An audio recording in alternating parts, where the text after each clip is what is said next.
Hi, it's Matty again. I've been sick for several weeks, and it's good to be able to speak in a sentence. I've missed doing these audio podcasts with you, but I have been at work in other ways. Got a new setup with, I hope, much better audio and recording. I practiced editing and did a lot of research because this is all about constant learning. And I have decided that I'm going to go ahead and do editing from here on out. I hadn't really been doing that because I wanted to be authentic, but honestly, I have not been putting out good product. So I'm going to respect you, and I hope that you don't mind me doing some cosmetic editing to make things flow better. And in fact, this whole thing, I was coughing so hard I was pulling muscles, and it took like 3 weeks after I quote unquote got better for my voice to come back. I mean, I kept coughing. I wasn't coughing like it was before, but it just was 5 solid weeks of coughing. And that made me wonder if maybe I should just like break down and have like an AI kind of thing to do the voice. And I decided, you know what, screw it. No, I'm not going to do that, but I'm going to edit. So I mean, everything is changing, it seems like. Here, abroad, all over the place, and just about every facet of our lives is being touched in some way. Often, it feels like these are not positive changes. Sometimes they are, and sometimes they're opportunities to do better, to make ourselves and the world better, even if in just small ways. I think that one of the more fascinating things that happened in the last several weeks is the success of Focus Friend, what I call the anti-app app by Hank Green. It's the ultimate idle game. The friend takes 40 minutes to knit a pair of socks, and if you interrupt it by using your phone, the socks disappear and the friend becomes sad. You can redeem socks or decorations for your Focus Friend's room. At least for a couple of days, this was the most downloaded app in the United States. Why? And I think Hank is right, because it uses an addiction, your phone, to combat the same addiction and promote productivity. And I think people are really going for this. Now, Hank clearly didn't expect this kind of success. He just sort of spins up different small projects, and sometimes they work, sometimes they don't. He's got several YouTube projects, successful ones, Vlog Brothers with his brother John, SciShow and its sister channels under, I think it's called Complexity, and his own what I consider to be his extremely ADHD Hank Green's channel. And it's ADHD, I mean, his topics are all over the place. They're solid within that episode, but you don't know what he's going to be talking about from week to week.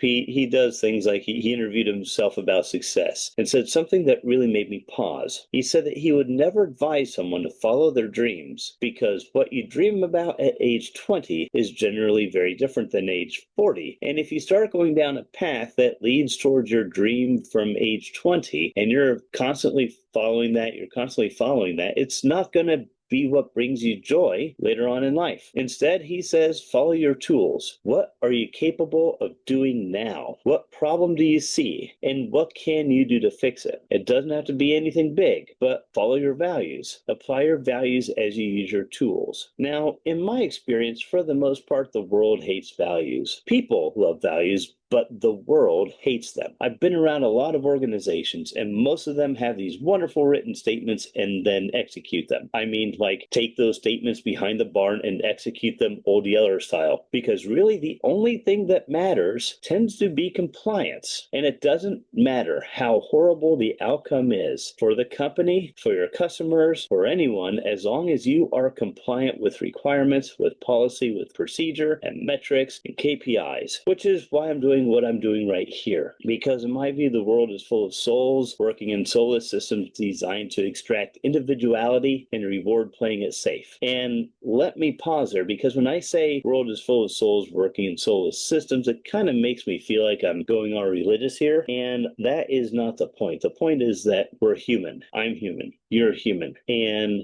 that means we come with agency, with consciousness, with that which makes us human. And what makes you human is just as important as what makes me human. And if the system does not recognize the value behind what makes you and I human, what makes us distinct, what makes us separate, and yet what makes us basically the same, then that system is denying our nature. It's denying you and it's denying me. And if I am compelled to do things that deny your individuality, deny your agency, and say that you do not care, then it also is it is then making me soulless. It's sucking that out. And that's what they're designed to do. They're designed to extract individuality and reward playing it safe. And you do get those hotshot CEOs, usually in tech, those mavericks who completely ignore the rules set for others, but they themselves just create more soulless organizations and systems. And really what I'm trying to achieve here is to help those who want to have something better, more soulful for themselves, to build it. Because if you like what I'm saying, then you probably don't have much soul in your work life. And in my view, values are what set us apart from everything else. Opinions and perspectives are what set us apart from one another, and that's a good thing. Believe me, we do not need 1,000 Matties running around. Innovation is what happens when people from different backgrounds compare notes and realize they can help solve one another's problems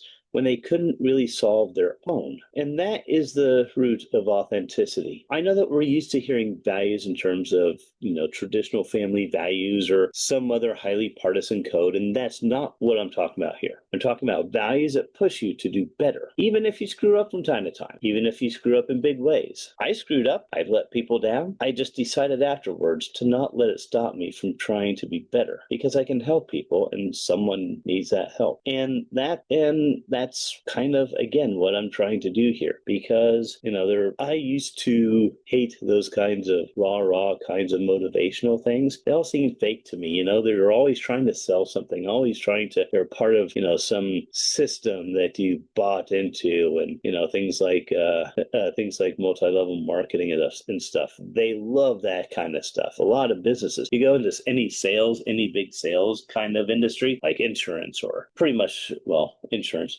the financial industry is full of like sales rallies, and they pump people up. They also and it's not that they don't say good things, but the thing is what they say there are things that you don't tend to hear outside of those settings, even if those things have benefit to you, even if they have value to you, even if the core of it is, you can do it, even if you need help. If you need help, we're here and we can help you. And that is not something that, unless you are part of a team, as in a sports team, unless you were like on a competitive sports team, you didn't really hear this. And I think that's sad. I think it's sad that so many people don't really hear positivity. They don't really hear that they can do it. And I know that there's a lot of there are places where you can go for this.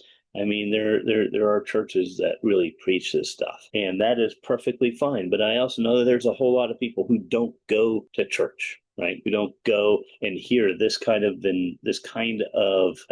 encouragement and get this kind of support. So even in that situation, who do you go? Where do you go for encouragement? Where do you go for, that kind of thing without falling prey to it? And honestly, you want to know something? Internet is a pretty good place to go for that, because it's safe. You're probably not going to fall into a cult or into, some kind of predatory relationship just by listening to a podcast. That's some people will, but that's not normal. And so it's kind of safe, I think, to have that kind of thing in this format where there's this clear, separation between, I am not a part of your personal life and I probably never will be, but I'm here to listen. I'm here to, give words of encouragement. And we have, like I said before, we have a lot of upheaval going on around us. And upheaval brings pain to people, but it can also allow those with clear values to make a stand. Upheaval means opportunity, and that can be opportunity to make things better rather than worse. And you do that by being the example you want to see. You do that by being the person you want to be. Those things you wish you could change, find someone to talk with about those things and see if that person thinks they are actual problems. If so, work on them. And I say that because a lot of us are our own worst critic. Imposter syndrome is a huge thing. For the first 10 years of my of my so-called adult life, I had crippling depression. I could not accept anything above kind of the most basic of promotions because I just did not think that I deserved it. I would look at everything that I did wrong and go, I think I've snowed them into thinking I'm someone I'm not. I actually am not. And I did some, and I look back on it and I did some pretty remarkable things. And I knew that I was, doing things way above my pay grade. That I was taking on responsibilities and projects that I never should have been allowed to touch with what I was doing, but they needed to be done and I could do them and other people weren't equipped to do them. So I went ahead and did it because in a lot of times it was things having to do with saving people's lives. And you know what? I don't care if that's acting above my pay grade if that's the end result. So but at the same time, I had this crippling self-doubt, this crippling feeling that I just didn't think that I had anything to offer, that despite everything that I did, that I just didn't deserve anything good because I saw my own failures. I saw the times when, I made a mistake or when I screwed up. I didn't make a meeting I was supposed to make because I was busy taking care of some other issue that seemed more important at the time. Then I found out that, oh no, that really was an important thing. And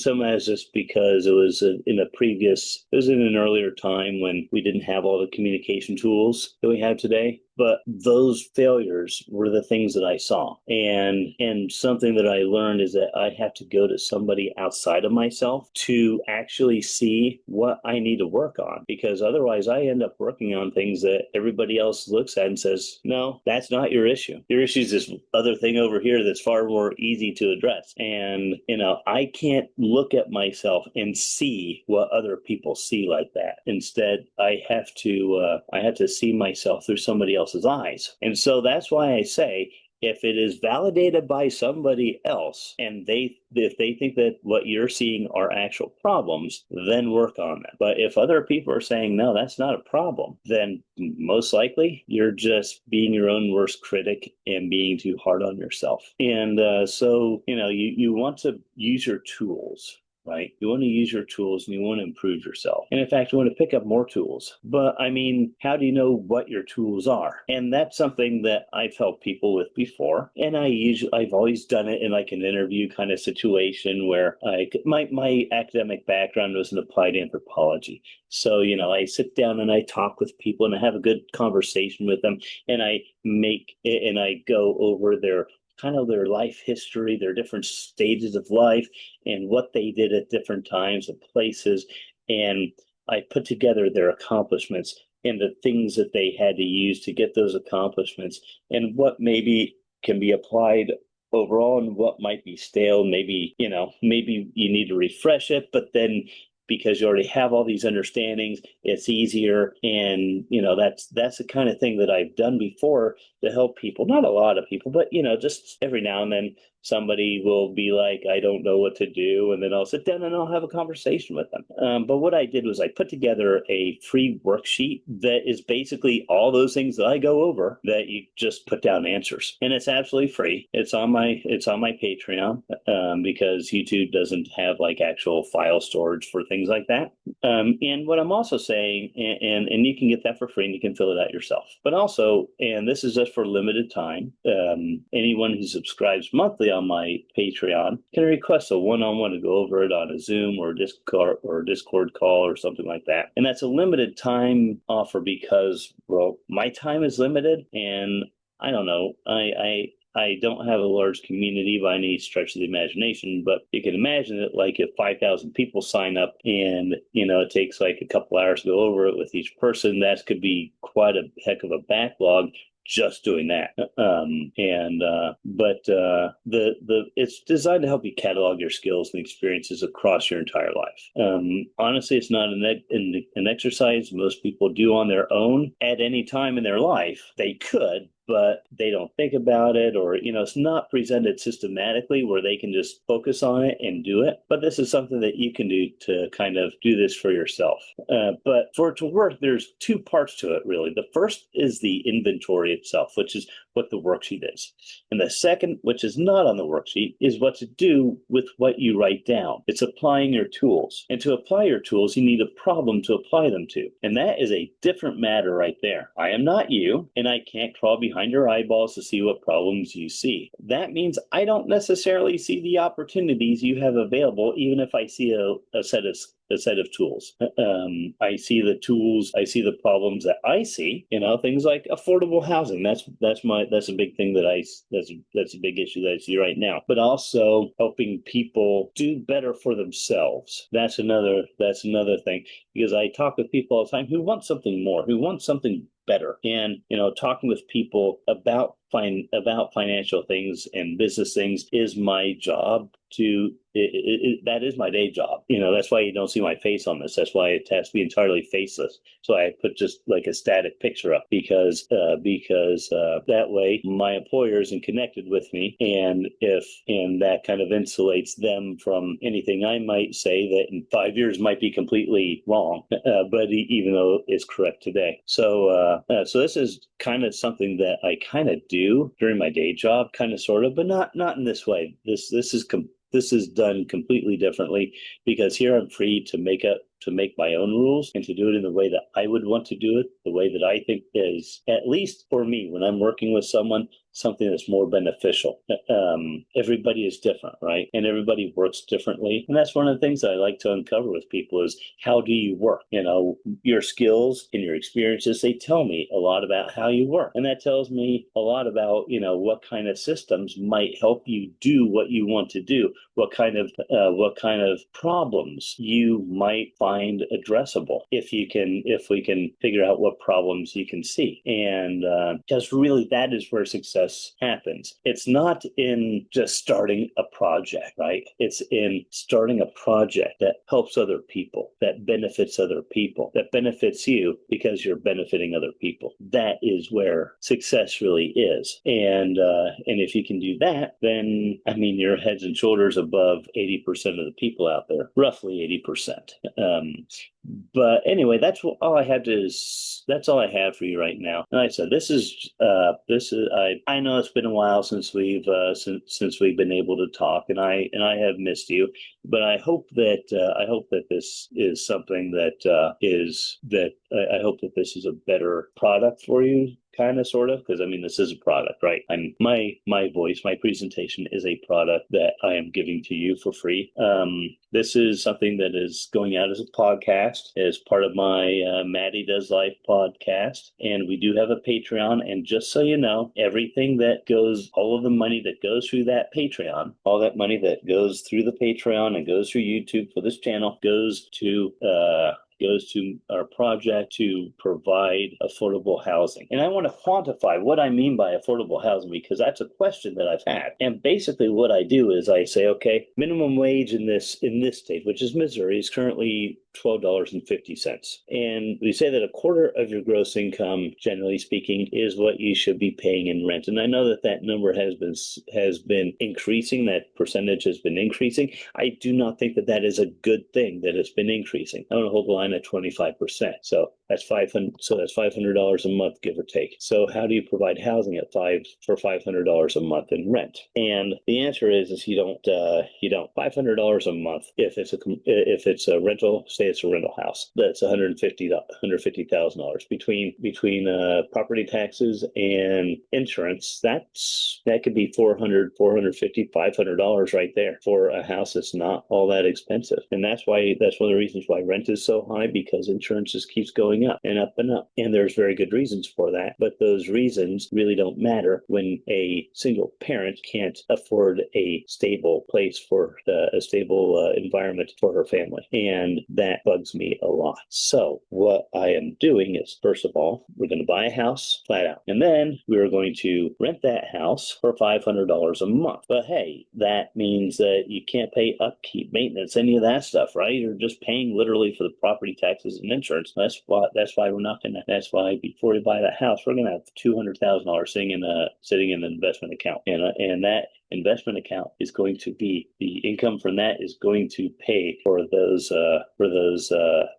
insurance and the property taxes. So basically that $500 a month that we charge is going to be more like $900 or $1,000 a month by the time we add in that subsidy. And so we can provide a kind of privately subsidized housing for a family.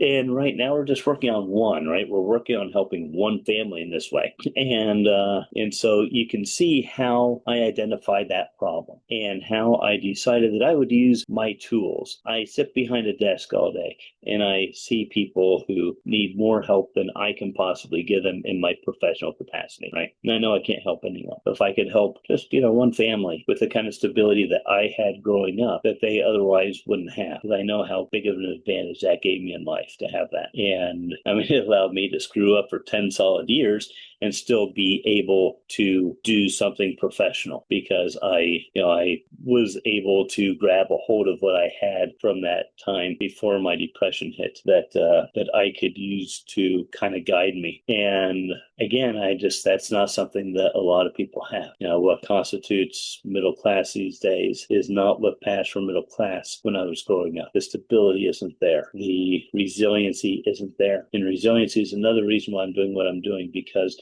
that's not going, when they pay that $500 a month in rent, that is above and beyond what that investment fund is covering. Half of that money goes into another investment account. If that money isn't theirs, but while they are renting, they can benefit from it. If they become disabled, can't work later on in life, the profits from that investment fund can be used to cover their rent. It's basically like having equity without building up equity. And when they move out, those funds, they're ours, right? So they don't own them. We're just allowing them to accrue benefits for them while they are our tenants, which does a couple of things. First of all, it means that they have a stake in being long-term tenants, right? It means that they have a stake in that. And it means that they have a stake in keeping things well maintained, not, fixing stuff themselves, but giving us a call so we can have it fixed instead of letting it fall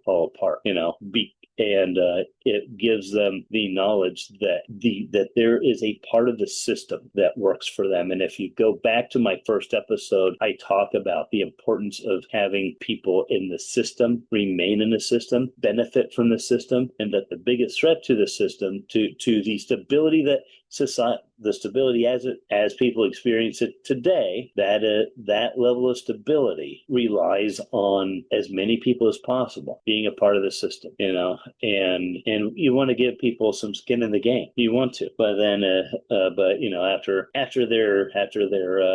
they pass away or they moved out or whatever, then those funds become available for us to help other people with in the future. And this is something that you can see how it's self-perpetuating and how self-sustaining after a certain point. It's that initial startup that is such a bear. And honestly, I would ultimately like to be able to provide, 10 houses.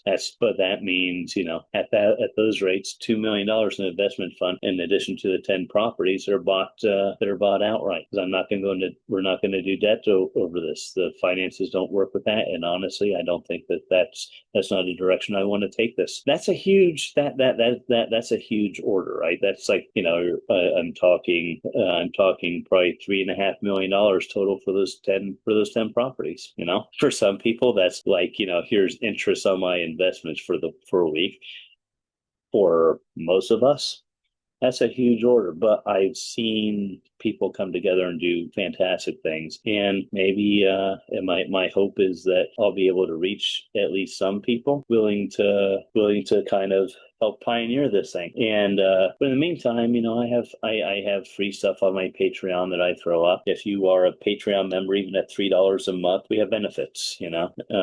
And honestly, the major thing is that you're watching this, and you're awesome for doing that. And I appreciate you. And I will talk with you again. I promise it won't be 6 or 7 weeks. It will be next week. And thanks again. I appreciate you inviting me in like this, and continue being awesome.